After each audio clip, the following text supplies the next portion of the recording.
ये कैसा cease fire है जहां बातें कम, बारूद ज्यादा बरस रहा है। अमेरिका, ईरान दोनों जबरदस्त हमला कर रहे हैं। ईरान ने कहा अभी 3 अड्डों को तोड़ा है, 13 सैन्य अड्डों पर हमला बाकी है। ट्रंप की धमकी लिख कर दो, नहीं बनेगा एटम बम, वरना मुश्तबा का नंबर। कुवैत में ईरान के ड्रोन धमाकों में मौत की खबर से अमेरिका सन्न हो गया है।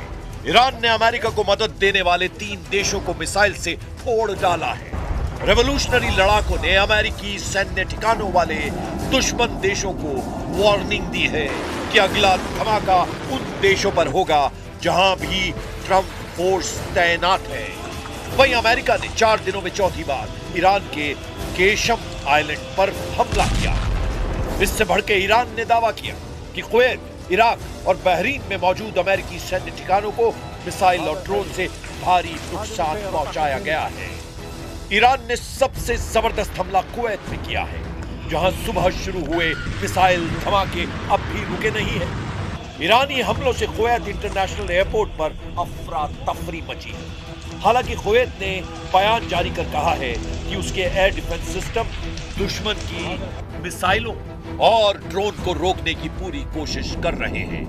ज्यादातर विस्फोट इंटरसेप्शन ऑपरेशन के चलते हुए हैं, लेकिन कुवैत रिहायशी इलाकों में बारूदी तांडव दिखाई दिया है।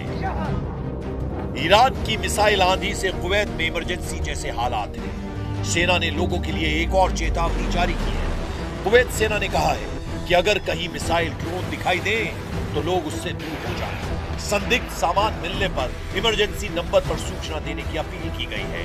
कुवैत की तरह बहरीन और इराक में अमेरिकी ठिकानों पर हाई अलर्ट है। बहरीन के गृह मंत्रालय ने चेतावनी सायरन बजाए हैं और लोगों से शांत रहने की अपील की है। बहरीन में नागरिकों को नजदीकी सुरक्षित स्थानों पर जाने और सुरक्षा निर्देशों का पालन करने के लिए कहा गया है।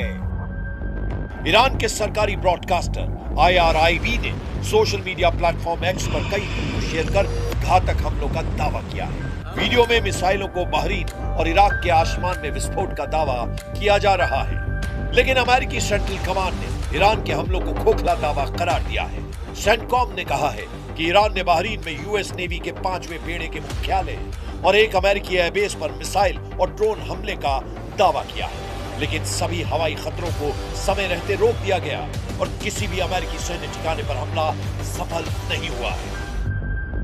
अमेरिका ने धमकी दी है कि ईरान पर कोई रहम नहीं किया जाएगा।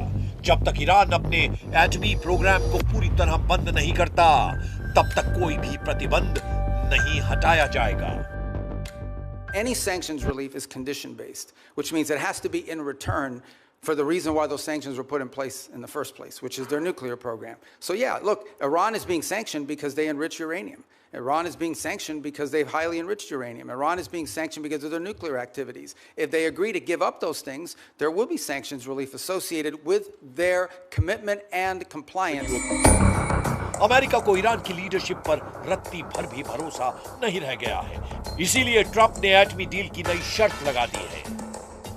ट्रंप ने नई शर्त में कहा कि ईरान उन्हें लिखित आश्वासन दे, तभी डील आगे बढ़ेगी। ट्रंप ने अपनी शर्त में यह भी कहा है कि परमाणु गतिविधियों पर ठोस समझौता होगा और इसके बाद ही अमेरिका ईरान को आर्थिक राहत देगा। ट्रंप का कोई पैंतरा अब तक ईरान पर काम नहीं आया है।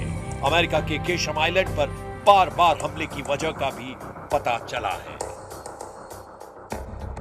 अमेरिका की एटमी डील पर बार-बार स्टैंड बदलने के बाद से ईरान ने खूंखार तेवर अपना लिए हैं। सुप्रीम लीडर मुस्तबा खामनेई ने secret war headquarter Qeshm island को एक्टिव कर दिया है।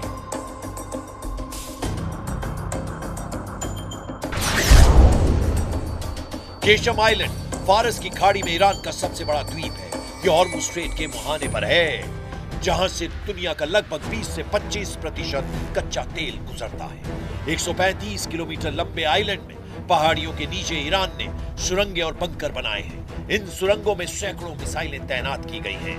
इन्हें मिसाइल फार्म भी कहा जाता है, जहां से ईरान लंबी और मीडियम रेंज की मिसाइलों को आसानी से लॉन्च कर रहा है। ये मिसाइलें फारस की खाड़ी में मौजूद किसी भी दुश्मन के जहाज को हिट कर रही हैं।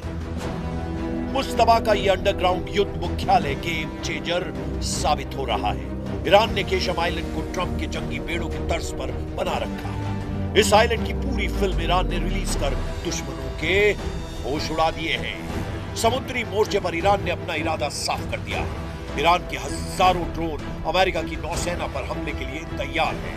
ईरान ने हॉर्मुज के आसपास टापुओं पर लड़ने के लिए अपने टैंक समंदर में उतार दिए हैं। ईरान के कमांडो भी सुरंगों से निकलकर लड़ने को तैयार हैं। और इन सब के पीछे खड़ी है ईरान की मिसाइल पावर, जिसके धमाकों की ताकत ट्रंप से बेहतर कौन जानता है। लेकिन इन सब के बीच अमेरिका को डराने वाली खबर केशम की मिसाइल सिटी से आई है। केशम आइलैंड की जमीन के नीचे मिसाइल बंकरों और ड्रोन बेस का एक बड़ा जाल है, जो यूएस के जंगी जहाजों को खाड़ी में पहुंचने से बहुत पहले ही ट्रैक कर लेता है, जिससे ईरान को पूरी तरह से स्ट्रेटेजिक दबदबा बनाने में आसानी हो रही है। ईरान के बेजोड़ प्लान और जबरदस्त हमलों से अमेरिका नए सिरे से अलर्ट हो गया है। इधर इजराइल ने अपनी वॉर प्लानिंग को नई धार दी है। पीएम नेतन्याहू ने ट्रंप से परमिशन लेकर अब ईरान में तख्ता पलट तक युद्ध का ऐलान किया है। ידע כל חורש רעה נגד ישראל שמזימותיו ייכשלו. המחיר שהוא ישלם יהיה כבד ביותר. המחיר שאיראן כבר שילמה הוא כבד מאוד מאוד. היסודות של משטר האימים הזה באיראן נסדקו. הוא לא ישוב להיות מה שהיה, ואני אומר לכם, סופו ליפול. ईरान को कंट्रोल करने से पहले इजराइल हिजबुल्लाह का टोटल सफाया करने में जुटा है। इजराइल ने लड़ाका ग्रुप के खतरे से संयुक्त राष्ट्र को भी अलर्ट किया है। संयुक्त राष्ट्र में इजराइल के राजदूत डैनी डैनन ने हिजबुल्लाह के ड्रोन खतरे को लेकर बड़ा बयान दिया। डैनन ने कहा कि ऐसे छोटे ड्रोन आज के समय की सबसे गंभीर चुनौतियों में एक बन गए हैं और इजराइल उनके हमले का इंतजार नहीं करेगा। डैनी डैनन अपने साथ एक छोटे ड्रोन की डमी लेकर पहुंचे। बैठक के दौरान उन्होंने डमी दिखाते हुए कहा कि हिजबुल्लाह जिन ड्रोन का इस्तेमाल कर रहा है उनका वजन 2 किलोग्राम से भी कम है और इन्हें आसानी से ऑनलाइन खरीदा जा सकता है। डैनन ने कहा ये ड्रोन किसी भी गाड़ी की खिड़की तक पहुंचाए जा सकते हैं और बेहद कम ऊंचाई पर उड़ते हैं, इसीलिए इनका पता लगाना मुश्किल होता है। डैनन ने आगे कहा कि जब तक आपको अपने सिर के ऊपर इसकी आवाज सुनाई देती है तब तक बहुत देर हो चुकी होती है। डैनन ने कहा कि इजराइल इन ड्रोन से निपटने के लिए नई तकनीकों और रणनीतियों पर काम कर रहा है। उन्होंने कहा कि इजराइल इस चुनौती का समाधान खोज लेगा। Now Hezbollah are using different kinds of drones. Few of them with fiber optic. These drones weigh less than 2 kilograms. It flies low. It is very difficult to detect.